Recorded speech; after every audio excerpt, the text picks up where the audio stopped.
آج ہم بات کر رہے ہیں قانون شہادت 1984 کی، اور خاص طور پر ان اصولوں کی جو اقرار اور اعتراف جرم سے متعلق ہیں۔ جی، یعنی ایڈمیشنز اور کنفیشنز۔ بالکل۔ اب دیکھیں، ہمارے سامنے قانون کی دفعات تو ہیں، لیکن ہمارا مقصد کوئی لمبا چوڑا قانونی لیکچر دینا نہیں ہے۔ صحیح۔ ہم اسے کہانی سے سمجھنے کی کوشش کریں گے۔ فرض کریں ایک شخص ہے اسلم، اس پر ایک قیمتی پینٹنگ چرانے کا الزام ہے۔ ٹھیک ہے۔ پولیس اسے پکڑتی ہے، تفتیش ہوتی ہے، اور وہ کچھ باتیں مانتا ہے، کچھ سے انکار کرتا ہے۔ تو آج ہم اسی کیس سے سمجھیں گے کہ اسلم کی کون سی بات عدالت میں اس کے خلاف جائے گی، کون سی نہیں، اور کب اس کا بیان بالکل ہی بیکار ہو جائے گا۔ بہترین اپروچ ہے۔ تو چلیں سب سے پہلے یہ سمجھتے ہیں کہ ایک عام اقرار اور ایک سنگین اعتراف جرم میں بنیادی فرق کیا ہے۔ یہ بہت اہم سوال ہے، کیونکہ سارا کھیل اسی فرق پر ٹکا ہے۔ دیکھیں، اقرار یا ایڈمیشن یہ کہنے جیسا ہے کہ ہاں میں اس رات اس گلی میں موجود تھا۔ اچھا۔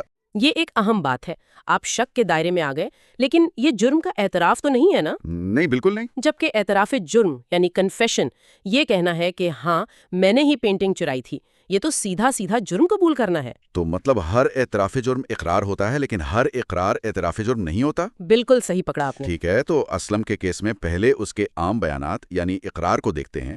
قانون کا ایک بنیادی اصول ہے، اور وہ یہ کہتا ہے کہ کسی شخص کا اقرار اس کے خلاف تو ثبوت ہے، لیکن وہ اسے اپنے حق میں استعمال نہیں کر سکتا۔ یہ تھوڑا یک طرفہ نہیں لگتا؟ بظاہر لگتا ہے، لیکن اس کے پیچھے ایک بڑی سیدھی سی انسانی نفسیات ہے۔ قانون یہ مانتا ہے کہ انسان عموماً اپنے فائدے کے خلاف جھوٹ نہیں بولتا تھی، تو قانون اسے سچ مانے گا کیونکہ یہ بات اس کے خلاف جا رہی ہے۔ لیکن اگر وہ کہے میں تو بڑا ایماندار آدمی ہوں، تو اس پر بھروسہ کرنے کے لیے عدالت کو مزید ثبوت چاہیے۔ اچھا، تو قانون کی زبان میں یہ کیا کہلاتا ہے؟ یہ آرٹیکل 34 ہے، جو کہتا ہے admissions are relevant and may be proved as against the person who makes them، یعنی اقرار متعلقہ ہیں اور اقرار کرنے والے کے خلاف ثابت کیے جا سکتے ہیں، لیکن but they cannot be proved by or on behalf of the person who makes them، لیکن وہ خود اپنے حق میں انہیں ثابت نہیں کر سکتا۔ لیکن کیا اس کی کوئی رعایت بھی ہے؟ مطلب کوئی ایسی صورتحال جہاں اسلم کا اپنے حق میں دیا گیا بیان بھی عدالت مان لے؟ جی بالکل، اور یہیں پر قانون کا توازن نظر آتا ہے۔ اس کی کچھ خاص صورتیں ہیں۔ پہلی رعایت تو ایک بڑے قانونی اصول پر ہے۔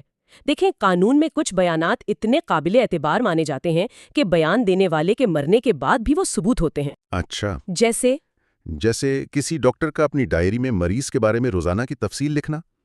تو قانون کہتا ہے کہ اگر اسلم کا بیان اتنا پختہ ہے کہ اس کے مرنے کے بعد بھی قابل قبول ہوتا، تو وہ اسے زندہ رہتے ہوئے اپنے دفاع میں کیوں استعمال نہیں کر سکتا؟ اس کی کوئی مثال ہمارے اسلم والے کیس سے کیسے جڑے گی؟ فرض کریں اسلم ایک آرٹ گیلری کا مالک ہے، اس پر الزام ہے کہ اس نے جعلی پینٹنگز بیچیں۔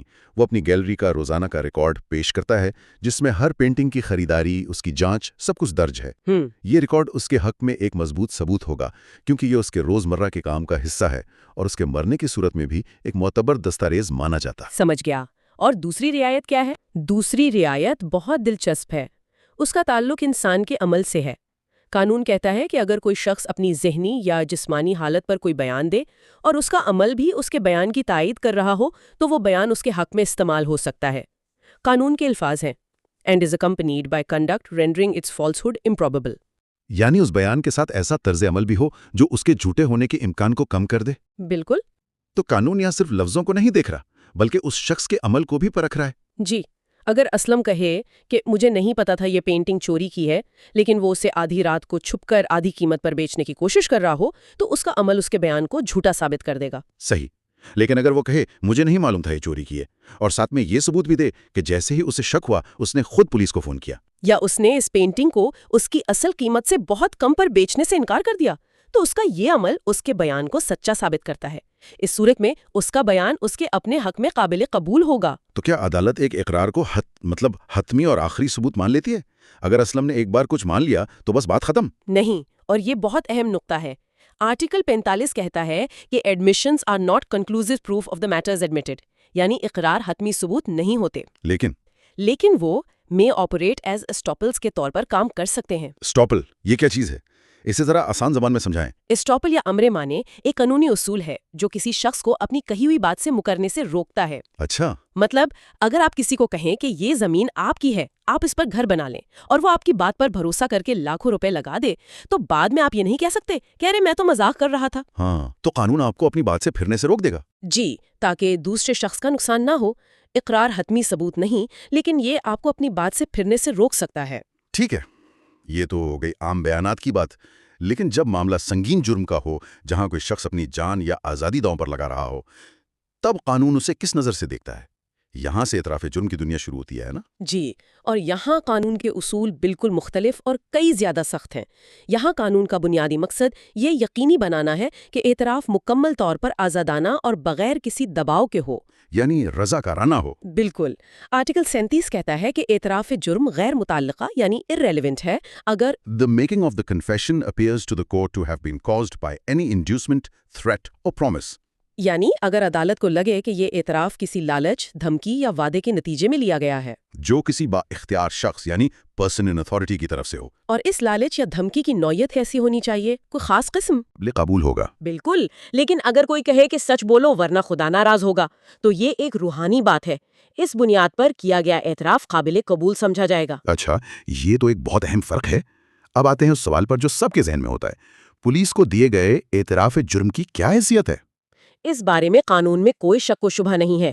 آرٹیکل 38 ٹو ٹوک الفاظ میں کہتا ہے No confession made to a police officer shall be proved. مطلب کسی بھی پولیس آفیسر کو دیا گیا اعتراف جرم ملزم کے خلاف ثبوت کے طور پر پیش ہی نہیں کیا جا سکتا۔ جی بالکل نہیں۔ اس کے پیچھے برصغیر کی قانونی تاریخ ہے۔ انگریز دور سے یہ مانا جاتا ہے کہ پولیس دباؤ اور تشدد سے اعتراف کرواتی ہے، اس لیے اس پر بھروسہ نہیں کیا جا سکتا۔ یہ اصول آج بھی قانون کا حصہ ہے۔ تو اگر پولیس کی حراست میں تھانے کے اندر کوئی اعتراف کرے تو وہ بھی بیکار ہے؟ جی، آرٹیکل 39 اس بات کو مزید پکا کرتا ہے۔ پولیس کی حراست یعنی کسٹوڈی کے دوران کیا گیا کوئی بھی اعتراف قابل قبول نہیں سوائے ایک صورت کے۔ وہ کیا؟ اگر وہ in the immediate presence of a magistrate یعنی کسی میجسٹریٹ کی موجودگی میں کیا جائے۔ میجسٹریٹ سے یہ توقع کی جاتی ہے کہ وہ یقینی بنائے گا کہ ملزم بغیر کسی خوف کے بیان دے رہا ہے۔ لیکن یہاں ایک اور بہت دلچسپ صورتحال پیدا ہوتی ہے۔ ہم اکثر فلموں میں دیکھتے ہیں، اگر ملزم کی دی گئی معلومات سے کوئی چیز برآمد ہو جائے تو فرض کریں اسلم پولیس کو کہتا ہے میں نے وہ پینٹنگ فلاں گودام میں چھپائی ہے، اور پینٹنگ وہاں سے مل بھی جاتی ہے۔ یہ ہے آرٹیکل 40، قانون کا ایک بہت ہی اہم اور اکثر متنازع حصہ۔ قانون کہتا ہے کہ اگر پولیس کی حراست میں موجود ملزم کی دی گئی معلومات سے کوئی حقیقت دریافت ہو تو So much of such information, whether it amounts to a confession or not, as relates distinctly to the fact thereby discovered, may be proved. اس کا کیا مطلب ہوا؟ اس کا مطلب یہ ہے کہ معلومات کا صرف اتنا حصہ ثابت کیا جا سکتا ہے جتنا اس دریافت شدہ حقیقت سے براہ راست تعلق رکھتا ہے۔ تو ہمارے اسلم والے کیس میں کیا ہوگا؟ اگر وہ کہے میں نے جو پینٹنگ چرائی تھی وہ پرانے گودام میں ایک صندوق کے نیچے چھپا دی ہے۔ تو اس بیان کے دو حصے ہیں۔ پہلا، میں نے پینٹنگ چرائی تھی، یہ اعتراف جرم ہے اور ناقابل قبول ہے۔ ٹھیک ہے۔ دوسرا حصہ ہے پینٹنگ گودام میں صندوق کے نیچے ہے، یہ ایک اطلاع ہے۔ اگر پولیس اس اطلاع پر پینٹنگ برآمد کر لیتی ہے تو عدالت میں صرف بیان کا دوسرا حصہ پیش کیا جا سکتا ہے، یعنی وہ اطلاع جس سے پینٹنگ برآمد ہوئی۔ قتل کا اعتراف پھر بھی ناقابل قبول ہی رہے گا۔ بالکل، اور عملی طور پر آرٹیکل 40 عدالتوں کے لیے سب سے مشکل دفعات میں سے ایک ہے۔ دفاعی وکلا ہمیشہ کہتے ہیں کہ پولیس نے پہلے ہی چیز برآمد کر لی تھی اور کہانی بعد میں بنائی، جبکہ استغاثہ یہ ثابت کرنے کی کوشش کرتا ہے کہ یہ معلومات خالصتاً ملزم نے خود دیں۔ جی، اور اس ایک نقطے پر پورے مقدمے کا دار و مدار ہو سکتا ہے۔ اچھا، ایک اور بات، اگر کسی کو دھوکہ دے کر اعتراف کروایا جائے یا رازداری کا وعدہ کر کے؟ یہ ایک اچھا سوال ہے۔ آرٹیکل 42 اس کا جواب دیتا ہے۔ اگر اعتراف جرم ویسے ٹھیک ہو، مطلب رضاکارانہ ہو، تو وہ صرف اس لیے غیر متعلقہ نہیں ہو جاتا کہ وہ رازداری کے وعدے پر یا دھوکے سے یا نشے کی حالت میں لیا گیا ہو۔ یہ تو بڑی عجیب بات ہے۔ یعنی قانون کہہ رہا ہے کہ اگر آپ کسی کو دھوکہ دے کر سچ اگلوا لیں تو وہ سچ عدالت میں قابل قبول ہوگا۔ یہ اخلاقی طور پر تھوڑا… آپ کا سوال بالکل بجا ہے، لیکن قانون کا نقطہ یہ ہے کہ عدالت کا کام سچائی تک پہنچنا ہے۔ اگر اعتراف اپنی اصل روح میں رضاکارانہ ہے، یعنی کسی لالچ، دھمکی یا وعدے کے بغیر ہے، تو پھر اسے حاصل کرنے کا طریقہ ثانوی حیثیت رکھتا ہے۔ لیکن اس میں کوئی شرط ہے؟ جی، ایک بہت ہی اہم شرط ہے کہ اس آرٹیکل کا اطلاق حدود کے نفاذ سے متعلق قوانین کے تحت چلنے والے مقدمات پر نہیں ہوگا۔ یہ ایک بہت بڑی رعایت ہے۔ اور آخری صورتحال پر آتے ہیں۔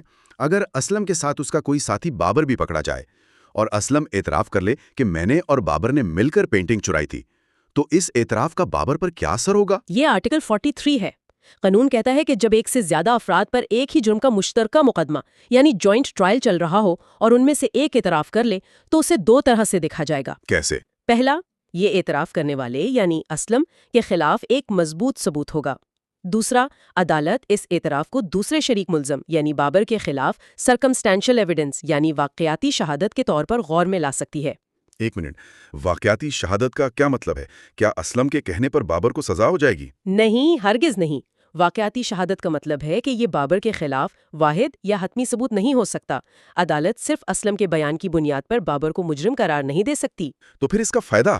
اگر بابر کے خلاف دوسرے شواہد بھی موجود ہوں، جیسے اس کی انگلیوں کے نشانات پینٹنگ پر ملیں، تو پھر اسلم کا اعترافی بیان ان دوسرے شواہد کو مزید تقویت دے سکتا ہے۔ لیکن شرط یہ ہے کہ دونوں کا مقدمہ ایک ساتھ چل رہا ہو۔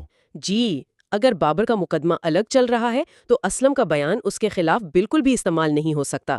آرٹیکل 35 جو ہے وہ دستاویزات کے مواد سے متعلق زبانی اقرار کے بارے میں ہے۔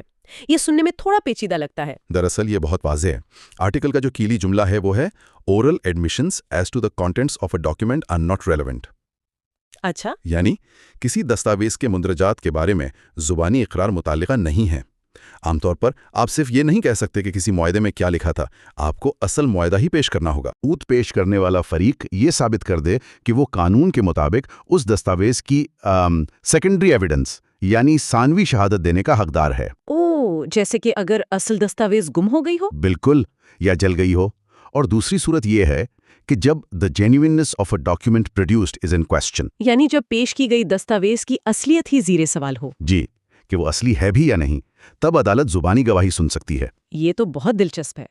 اچھا، اب دیوانی مقدمات کا کیا اصول ہے؟ میرا خیال ہے آرٹیکل 36 اسی بارے میں ہے۔ جی، دیوائی مقدمات میں بات چیت کو محفوظ رکھنے کے لیے ایک بہت اہم اصول موجود ہے۔ آرٹیکل 36 کہتا ہے in civil cases no admission is relevant if it is made either upon an express condition that evidence of it is not to be given۔ اچھا، جس کا مطلب ہے دیوانی مقدمات میں کوئی اقرار متعلقہ نہیں ہے اگر یہ اس واضح شرط پر کیا گیا ہو کہ اس کی شہادت نہیں دی جائے گی۔ تو اس کا مقصد یہ ہوا کہ فریقین آپس میں تصفیے کے لیے آزادانہ بات چیت کر سکیں۔ بالکل، اس خوف کے بغیر کہ ان کی کوئی بھی پیشکش عدالت میں ان کے خلاف استعمال ہو جائے گی۔ اور یہ اصول تب بھی لاگو ہوتا ہے جب عدالت خود حالات سے یہ اندازہ لگا لے کہ فریقین کا ارادہ یہی تھا کہ بات چیت کو خفیہ رکھا جائے، ہے نا؟ جی بالکل، مقصد تصفیے کی حوصلہ افزائی کرنا ہے۔ ٹھیک ہے، تو ان سب کا کیا مطلب ہے جب کوئی ملزم کٹہرے میں کھڑا ہو؟ یہاں تو بات بالکل الٹ ہو جاتی ہوگی۔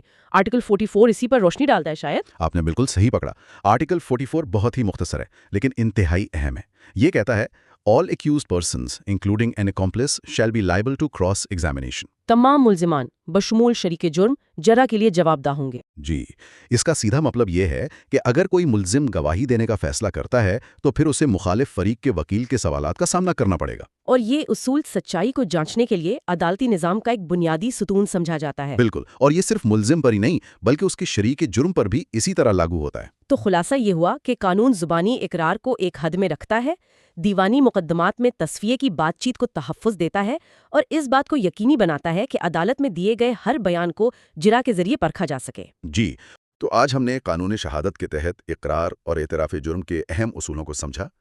اسلم کی کہانی کے ذریعے ہم نے دیکھا کہ ایک شخص کا اپنا بیان کب اس کے خلاف اور کب کچھ خاص حالات میں اس کے حق میں استعمال ہو سکتا ہے، اور کب اسے مکمل طور پر مسترد کر دیا جاتا ہے۔ ہم نے یہ سمجھا کہ قانون کس طرح انصاف کے تقاضوں میں توازن قائم کرنے کی کوشش کرتا ہے۔ ایک طرف وہ سچائی تک پہنچنا چاہتا ہے اور دوسری طرف وہ ملزم کے حقوق کا تحفظ بھی کرتا ہے۔ جی، یہ اصول خاص طور پر پولیس کی حراست میں کیے گئے اعترافات کے حوالے سے بنائے گئے قانون صرف ملزمان کے لیے نہیں بلکہ ہر شہری کے لیے اہم ہے۔ یہ اس بات کی ضمانت ہے کہ کل کو اگر خدا نخواستہ کوئی بھی غلط الزام میں پھنس جائے تو اسے صرف دباؤ کی بنیاد پر مجرم نہیں ٹھہرایا جا سکتا۔ جاتے جاتے ایک غور طلب نقطہ، جیسا کہ ہم نے دیکھا آرٹیکل 40 کے تحت ملزم کی معلومات سے ہونے والی کوئی بھی برآمدگی اس کے بیان کے کچھ حصے کو قانونی حیثیت دے دیتی ہے۔ تو سوال یہ پیدا ہوتا ہے کہ کیا یہ اصول تفتیشی اداروں کو بال واسطہ دباؤ ڈالنے کی ترغیب دے سکتا ہے، یہ جانتے ہوئے کہ اگر کوئی برآمدگی ہو گئی تو ان کا کیس مضبوط ہو جائے گا، چاہے وہ اعتراف رضاکارانہ نہ بھی ہو؟ یہ ایک ایسا سوال ہے جو قانون کے عملی نفاذ پر غور کرنے پر مجبور کرتا ہے۔